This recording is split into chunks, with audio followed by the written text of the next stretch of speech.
Hello, my family community. Okay, so today I am going to attempt to bake a sugar-free, low-carb blueberry cheesecake bars. However, what I was originally going to do, I changed it and I'm going to do my own variation of this. So we're going to see how this works. I have 2 cups right now of blueberries, fresh picked blueberries that I received over the summer. We had frozen. So I'm going to start with this and turn this into a thick based, kind of like a compote for the topping of our mix, because we're going to swirl this into our cheesecake mix. So I'm going to start with this, and I'm going to add the zest of 1 lemon. And I'm going to divide this up because I'm putting lemon also into my cheesecake mix. So I'm going to do about a zest of it right there. The rest of this is going into my cheesecake mix, which is approximately about maybe a half a tablespoon to a teaspoon. We'll find out soon. So into this, I'm also going to add 2 tablespoons of lemon juice.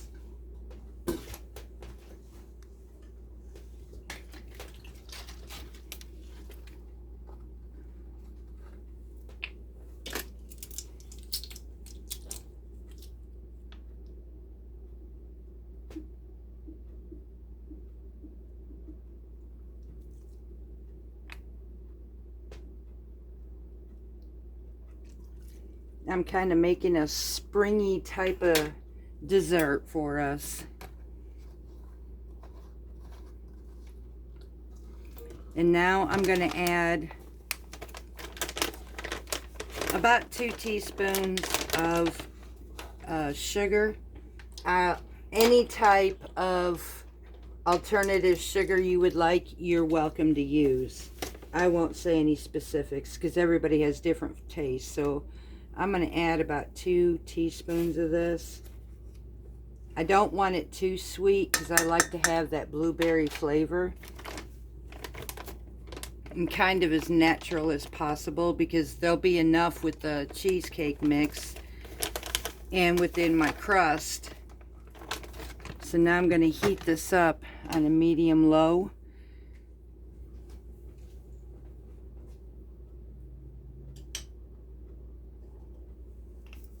Mix this up really well. And I will be crushing this along the way.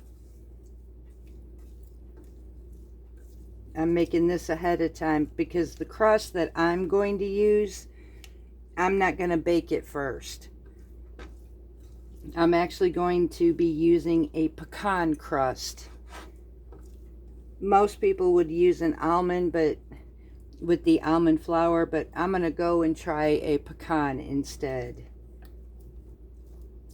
I think it would give this a really nice flavor.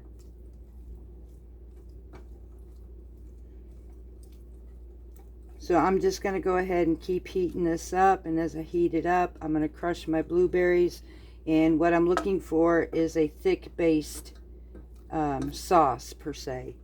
So we shall be right back. Okay, our blueberries are starting to thicken up. This is not quite there yet.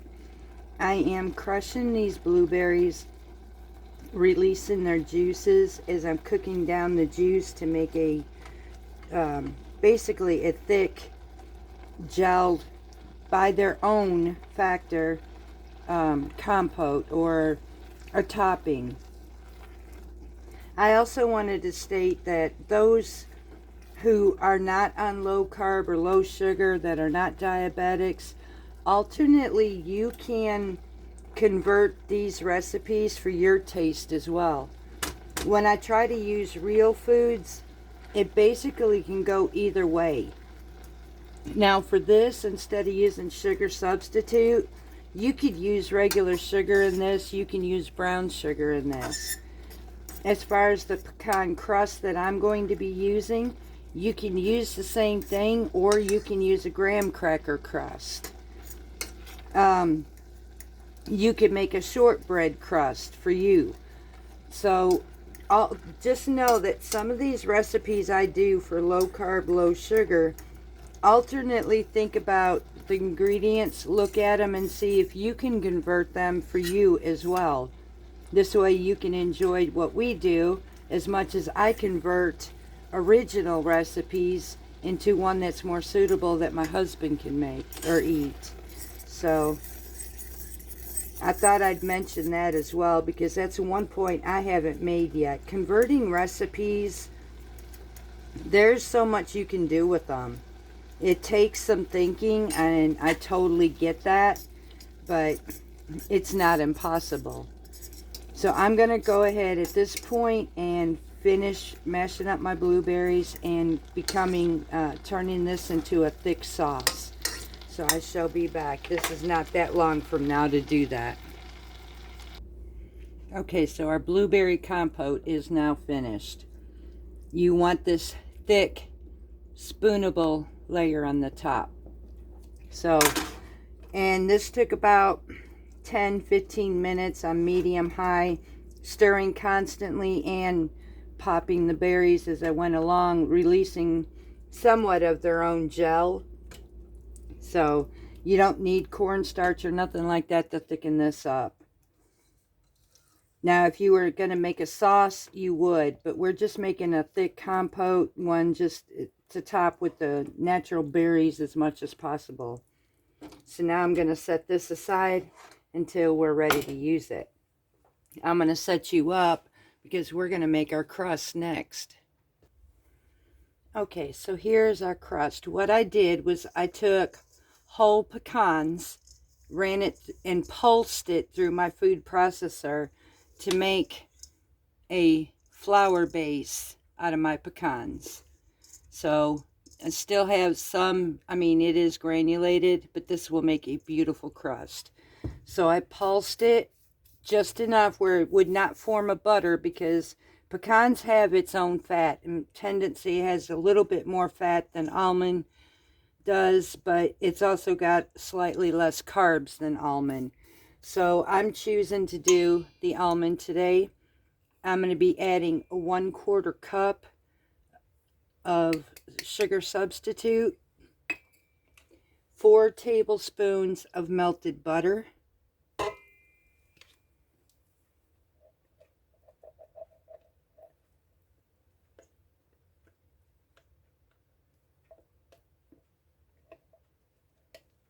get all this in here, and I'm going to add a 1/2 teaspoon of ground cinnamon.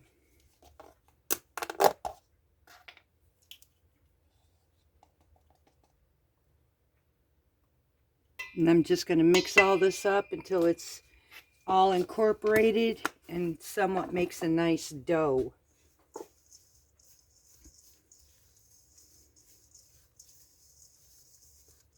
Now this will not be pre-baked,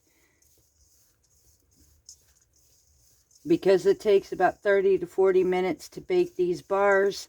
It can tend, if I were to pre-bake this, it can tend to make these burnt at the bottom. So I'm not going to pre-bake this. Alright, so everything is nicely incorporated. We have this thick clump, as you can see. And we're going to take this and spread it in a 9x13 baking dish. Slightly greased. You don't need a whole lot of it because, like I said, these have its fat in it too. So I'm just going to lightly coat my pan. And then we are going to take and put this in the bottom of it and press it down. I'm going to go ahead and prepare my pan and we'll be right with you. Alright, so we're just going to dump all of these contents into here.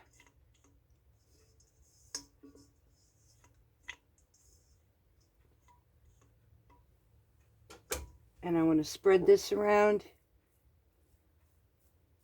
and press it into my pan. I'm going to make a nice even layer all the way around, just to make a really nice crust.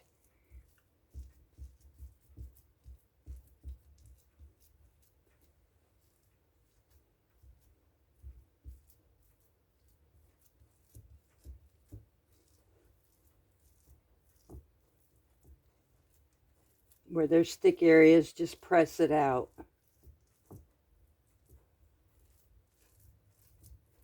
So that's evenly distributed throughout the whole pan. It's like areas right there. I can see it. You can pretty much feel it too.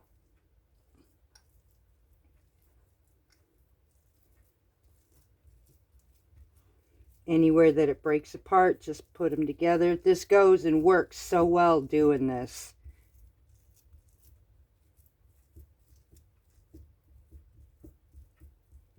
And I'm just pressing it together, forming a nice crust at the bottom.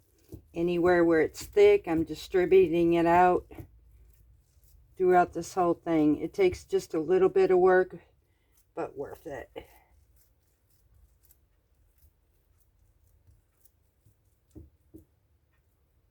And there we go. We have a nice layer across the whole pan.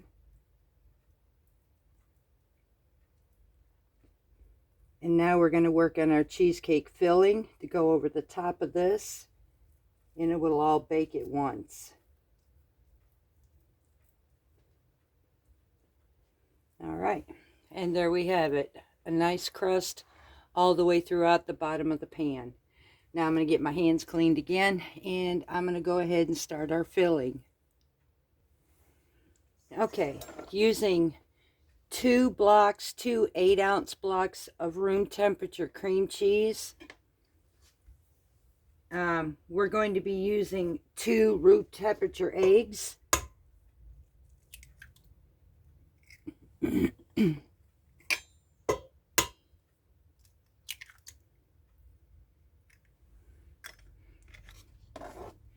See what we got here as far as what's left of the lemon zest here. I lost my measuring spoon. All right, let's see what we got.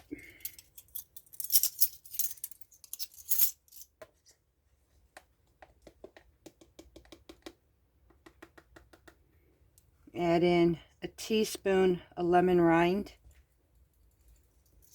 I have just a fraction left, and I can make lemon pepper out of that. And I'm going to add about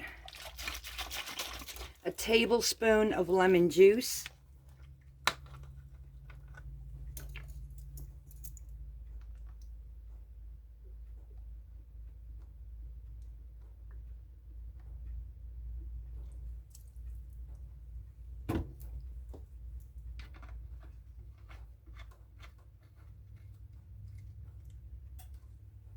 Two teaspoons of vanilla extract. But I'm not using just ordinary vanilla extract. I'm actually using my homemade. This here is about, Lord have mercy, at least over 6 months old. It's been sitting in my pantry. And it has an amazing flavor. So we're going to use 2 teaspoons of this.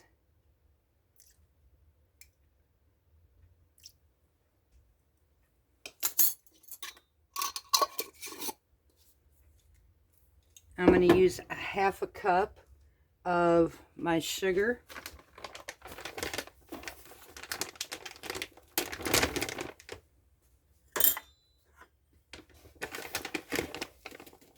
Again, use any type of sugar you would like.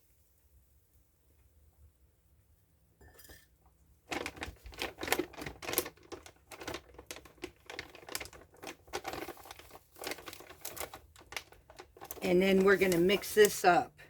So I'm going to use my hand mixer to mix this, and it's too loud. So I'm going to go ahead and mix this up, and once this is mixed, I will bring you right back to assemble everything all together. Okay, y'all, we are back. We have a nice fluffy center, or cream cheese filling. So now what we're going to do is take this filling and just spread it evenly over the top of our crust. So I'm just going to take some dollops and put it on top of here, around, so I can get this evenly incorporated. I have my oven set for 350 degrees preheated.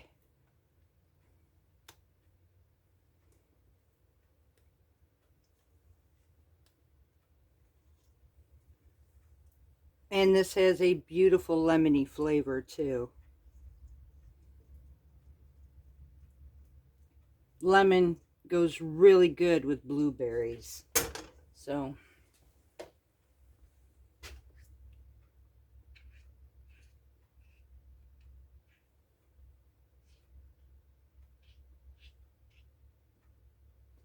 scrape out my bowl as best as I can here and get all this yumminess out of here.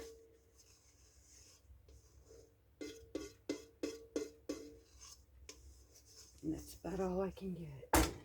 So we're gonna take now and spread this evenly. Well, that was smart. Evenly throughout this whole crust and along the edge of this pan.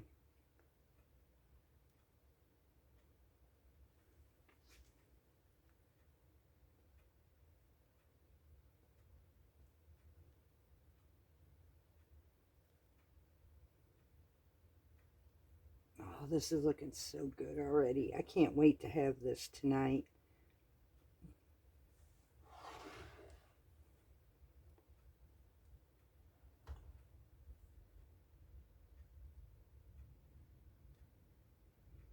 You want to kind of do this gently too, not to lift up your crust too much. Just evenly push it along. Distribute it out through the whole entire thing as evenly in the pan like we did our crust as possible.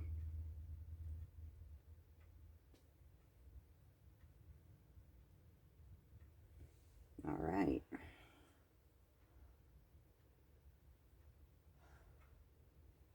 One little center always gets me.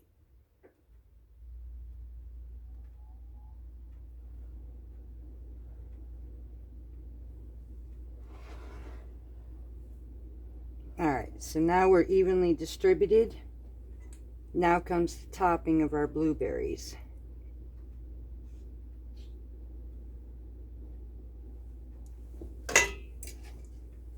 Now we're just going to take our blueberries here and in sections just place it on top of our cheesecake mix.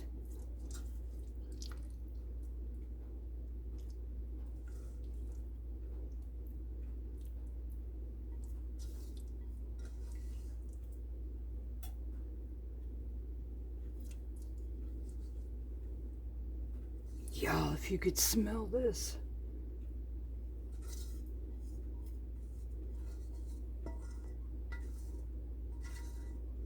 Okay. So I'm just going to spread this around just a little bit. Break down these large clumps.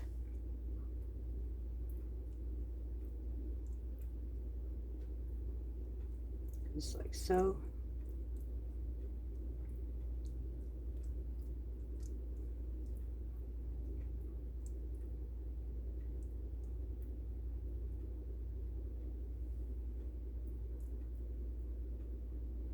And I'm going to take a butter knife and swirl this all in.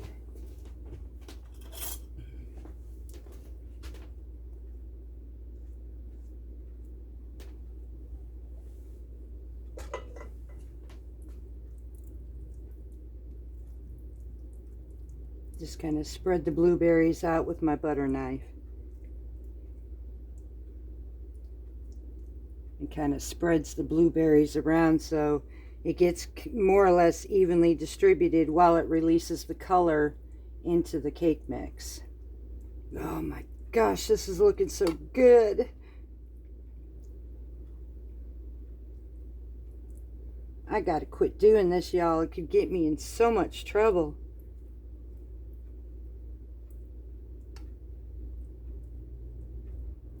And there we have it. So now we're going to take and bake this for about 30 to 40 minutes in a 350 degree oven. And go ahead and preset my timer. Again, I got to find it. All right, I'm going to find my timer and I'm going to preset my timer. and I am going to get this in the oven for 30 to 40 minutes. Okay, so when a recipe calls for about 30 to 40 minutes, a good rule is do it at the lowest amount first, which this one in this case would be 30 minutes. Then if it needs any more, you can always adjust your timer. So mine is counting down now for 30 minutes. We will come back and see how this turned out. While we are waiting on the cheesecake to get done, I thought I'd mention that I probably won't be videoing our pantry challenge supper tonight. Technically, it wouldn't be one that anyone would be fond of, but it is one my husband loves, and we're actually having air fried frog legs. And I am going to be using the breading, my typical base breading with the almond flour, Parmesan cheese, and the pork skins. So, and in serving that, we're going to be using Alfredoed spaghetti squash is like a side pasta and a side salad. So I figure I just mention that one instead of actually showing you. Like I said, there's not too many people fond of frog legs, but he is, so I will be making that for him. Thought I'd go ahead and also show you that old Lazarus here is in training. This is the sourdough that I am working on becoming bulk. This will definitely take time because this one has been used to a feeding a 1-1-1 ratio for quite some time, and now I'm having to go to a 1-2-2 ratio to bulk it up. So this is definitely going to take a process, and for right now this is going to take several hours to get him to even rise up. So he is definitely in training. This is our baby still, and this one here is still the 1-1-1 ratio. But it was time to, and that's my newest one. Lazarus here is older than Vincent Van Gogh.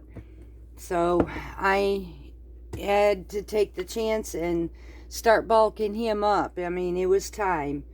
So I am going to, in the meantime, while this is baking, I'm going to do my cleanup. And again, once this is finished, we'll be back and I'll tell you what the next steps from here on through is. And now we have our finished bars. Y'all, this looks amazing. The crust at the bottom was nice and toasted, not even dark. We have nice golden edges on the bottom. Let's see if I can bring this up to you. This just came out of the oven, so that looks so good. So now I'm going to let this cool off for 30 minutes to an hour, and then it's going to go in the refrigerator for at least an hour or a few hours, and we will probably have this later on tonight for dessert. So that's all the rest of this that goes for it. Just allowing it to cool off so that we could put it in the refrigerator and chill it out, and then we will have this. I will say that this makes 12 servings, and each serving is approximately 6 carbs. So I would eat this, and I will watch my hubby on the same thing, because when something is really good, he can go overboard. So I will be watching him as well. But moderate your servings, but this is a beautiful dish. I will be putting the recipe in the description below, considering I diced up a few recipes to create this one. So I will go ahead and put this in the description box for you as to how to make this and the ingredients that we used again. So I hope you enjoyed this video. I look forward to many others ahead with you tonight. Like I said, I'm just gonna kind of steer clear away from tonight's pantry challenge meal, but this was something to present very nicely to you. So until next time, much love to each and every one of you from Parton's Heritage Homestead and our Homestead Kitchen.